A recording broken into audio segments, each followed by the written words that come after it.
Well, hello everyone, and welcome to today's show. And joining me today is my daughter Ashley, who has had to endure my cooking experiments over the years. Are we ready, Ashley? Ready to eat. Well, let's wait for a few minutes. We'll get to that. But as you know, my faithful listeners, I started cooking and baking almost 30 years ago when my grandmother taught me in her humble kitchen. In fact, she taught me almost everything I know, and I've never attended cooking classes. You should have. Wait.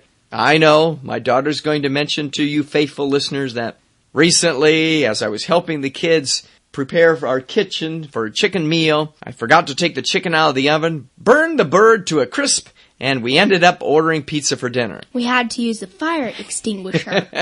But that's another story. So anyway, today I'd like to share with you our favorite, at least my favorite, chocolate chip cookie recipe. Now, before you switch the TV channel, I know what you're thinking. Another fattening cookie recipe?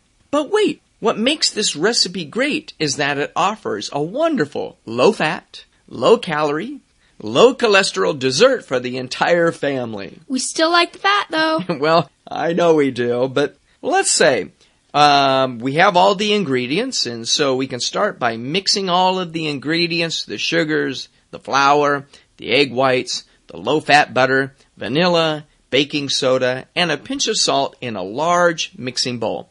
Then we add the mini chocolate chips. Now, my kids would like me to add the big ones, but we start with the mini chocolate chips. And don't forget to preheat the oven to 350 degrees. And finally, when the cookies are done, take them out of the oven, remove them from the cookie sheet, and let them cool before their fingers get into them.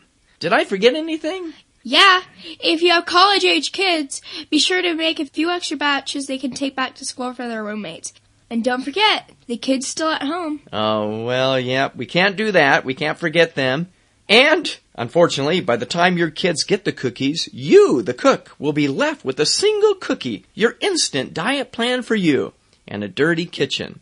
So, that's all for today. On next week's show, we will be showing you how to feed hungry teenagers on a budget without having to sell the family car. Until then,